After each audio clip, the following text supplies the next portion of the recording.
Halo guys, Assalamualaikum warahmatullahi wabarakatuh. Sebelumnya izin memperkenalkan diri, nama saya Muhammad Nurul Amin dari jurusan Ilmu Al-Quran dan Tafsir dengan NIM 24851-3006. Di video kali ini saya akan sedikit mereview ya dan meringkas sebuah kitab tentang tarikh Al-Quran karangan Dr. Abdus Sobur Syahin, yang mana dalam kitab ini ada pembahasan yang luar biasa ya, tidak seperti pada kitab-kitab tarikh Al-Quran yang lain. Dalam hal ini beliau sangat mengedepankan atau memprioritaskan yang namanya benteng intelektual atau sebuah hegemoni dari klaim-klaim barat yang mengklaim bahwasanya Al-Quran itu bersifat hanya disusupi oleh kepentingan-kepentingan elit atau pada waktu itu kepemimpinan atau masa Khalifah Utsman bin Affan, dan apa namanya ya, dan membuang atau menomorduakan mushaf-mushafnya orang-orang mustadafin atau orang-orang proletar, seperti itu ya. Oke, di video kali ini kita akan membedah suatu mahakarya yang luar biasa ya, yaitu tadi yang saya sudah sebutkan, Tarikh Al-Quran karya Abdus Sobur Syahin. Buku ini bukan sekedar catatan tanggal dan tahun. Ini adalah sebuah benteng intelektual dari Syahin. Dr. Syahin menulis buku ini untuk menangkis serangan kaum orientalis yang mencoba meruntuhkan kesucian atau keautentikan dari Al-Quran itu sendiri menggunakan kacamata dan sejarah modern. Salah satu teka-teki terbesar bahwa dalam sejarah Al-Quran adalah hadis tentang sab'atu ahruf. Mungkin teman-teman juga sudah pada dengar ya, bahwa Al-Quran diturunkan dalam 7 huruf atau 7 dialek. Banyak orang modern yang mencoba mengkaitkan atau sedikit menggaungkan bahwasanya ini adalah sebuah kode numerologi ya. Ada tokoh yang mengatakan bahwasanya contoh seperti jumlah huruf yang ada di basmalah itu kan ada 19. Itu ada yang mengaitkan sebuah konsep numerologi atau ada kaitannya dengan sains dan lain sebagainya. Dan di sini Syahin mengkritik keras ya bentuk numerologi antara ayat Al-Quran dengan sains dan lainnya, hal-hal mistis lainnya. Bahkan di sini Syahin memberikan statement yang sangat menohok ya, yaitu penyembah angka. Nah, lalu apakah 7 huruf itu tadi beda pembahasan ya. Kalau misalnya 7 ahruf itu atau 7 huruf itu atau 7 dialek itu bentuk dispensasi yang memang diberikan oleh Allah Subhanahu wa taala kepada kaum muslimin yang waktu itu memang berbeda latar belakang dan berbeda dialek, dan otomatis akan sedikit memunculkan keanekaragaman pelafalan. Itu bentuk dispensasi dari Allah Subhanahu wa taala. Nah, tadi yang nomor 2, ada satu tokoh yang memang mengaitkan jumlah-jumlah ayat yang ada di Al-Quran itu dikaitkan dengan yang namanya konsep numerologi. Mana itu berarti kan contoh kayak yang tadi saya sebutkan, kata basmalah itu ada 19 lalu dikaitkan dengan hal-hal mistis atau hal-hal sains yang memang tidak ada kaitannya. Nah, di sini Syahin sudah mengkritik secara keras. Lalu apa itu 7 huruf?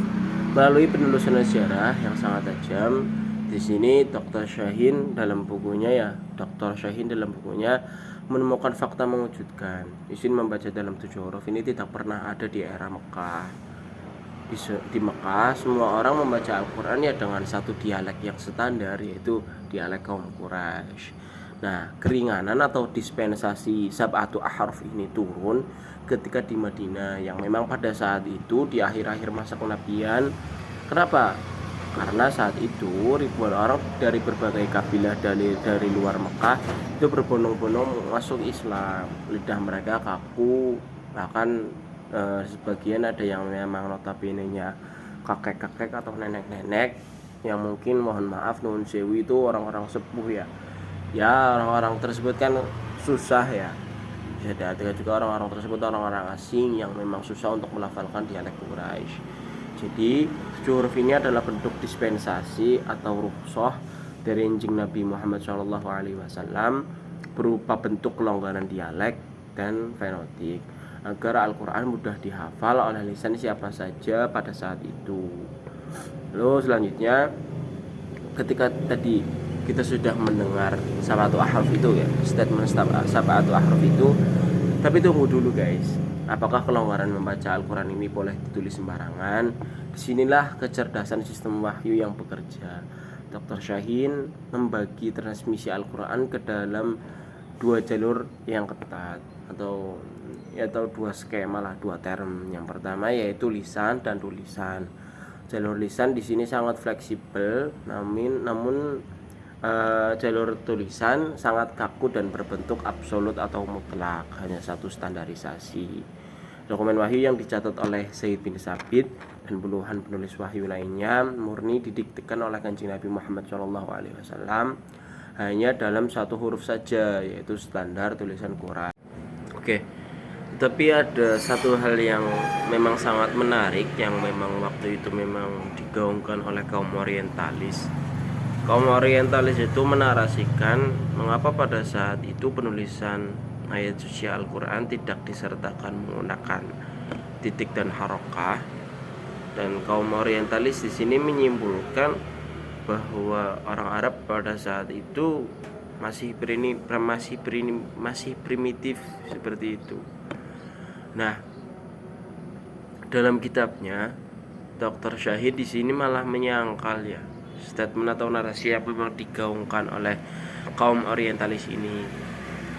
Dr. Syahid membuktikan dengan penemuan arkeologi papirus tahun 22 Hijriah dan mengungkapkan bahwa bangsa Arab sebenarnya sudah kenal dengan sistem titik dan harokah. Lalu kenapa titik dan harokat itu sengaja dibuang saat menulis mushaf?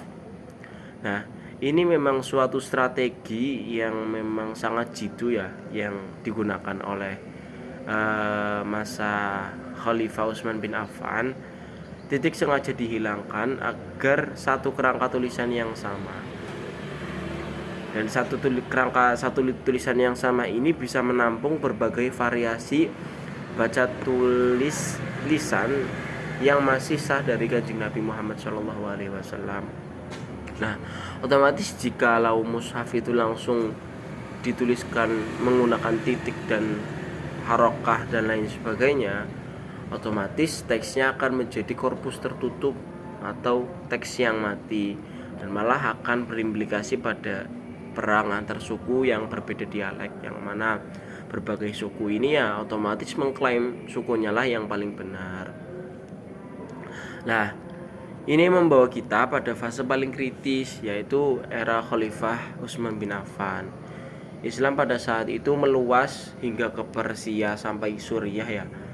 Pada saat Utsman bin Affan kan itu terkenal pada embarkasi politiknya. Nah, beliau itu sengaja untuk menyebarluaskan masa keislaman sampai ke Persia dan Suriah. Nah, otomatis ketika memang Islam sudah menyebar secara luas tadi sampai ke Persia hingga Suriah, bentuk rukhsah sab'atu ahruf ini menjadi salah satu pintu darurat ya, yang mulai malah memicu konflik. Umat Islam dari berbagai negara saling menyalahkan bacaan satu sama lain, walaupun sudah ada statement sab'atu ahruf itu. Untuk mencegah perpecahan tadi, Utsman bin Affan pun langsung mengambil keputusan yang brilian, yaitu unifikasi atau standarisasi ya. Beliau menyatukan umat pada status standar tulisan yaitu Rasm Utsmani dan secara resmi menutup masa berlaku 7 ahruf. Nah, 7 ahruf ini malah memicu konflik ya, yang tadi sudah saya sebutkan dan sudah saya jelaskan. Nah, dengan adanya statement sab'atu ahruf ini, para suku dari berbagai negara malah merasa terlegitimasi ya, bahwasanya dialek yang memang dipakai di negaranya masing-masing itu memang dikata dan dirasa benar. Itu menjadi sebuah poin yang memang terlegitimasi poin dan statement yang merasa terlegitimasi, mungkin seperti itu. Nah, lalu bagaimana dengan tuduhan bahwa Utsman itu membakar mushaf para sahabat, seperti contohnya Ibnu Mas'ud, karena menghegemoni kelas atas ya, itu kan yang dinarasikan oleh kaum orientalis. Dr. Syahir membantah secara telak ya, Utsman membakar catatan-catatan pribadi itu murni sebagai bentuk purifikasi atau pemurnian, tidak ada kepentingan politik dan lain sebagainya. Para sahabat besar seringkali menyisipkan catatan kaki atau tafsir pribadi di sela-sela ayat mushaf mereka. Jika mushaf itu jatuh ke tangan orang awam, mereka bisa mengira tafsir itu adalah sebagai bagian dari firman dari Allah Subhanahu wa taala. Jadi pembakaran itu adalah langkah heroik ya, atau pembakaran itu menjadi sebuah bagian dari langkah heroik yang memang memisahkan antara mana yang pure firman dari Allah Subhanahu wa taala dan mana bentuk tafsiran yang memang sifatnya itu campur tangan dari manusia itu sendiri.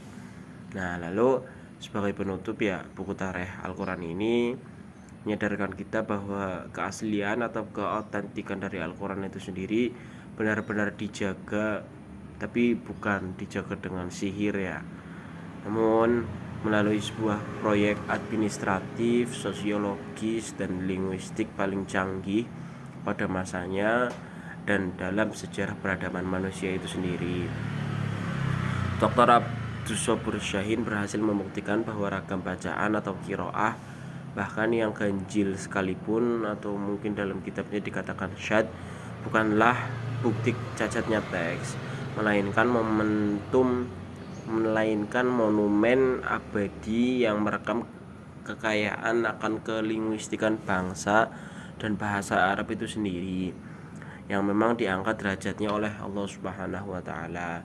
Dan di buku ini pun menjadi sebuah tamparan keras bagi kaum imperialisme intelektual modern yang memang mencoba meragukan atau skeptis terhadap wahyu-wahyu dari Tuhan atau dari Allah Subhanahu wa taala. Itu dia ulasan yang mungkin sedikit ya, atau belum terlalu mendalam tentang kitab pada sejarah yang luar biasa ini. Bagaimana kita jadi mengetahui dan bisa menjadi benteng intelektual yang memang diharapkan oleh Abdus Sobur Syahin itu sendiri di tengah hegemoni dari kaum imperialisme dan kaum orientalis barat. Mungkin cukup segitu. Mohon maaf apabila ada 1-2 kesalahan atau ada banyak kecacatan dari saya pribadi. Kurang lebihnya mohon maaf. Wassalamualaikum warahmatullahi wabarakatuh.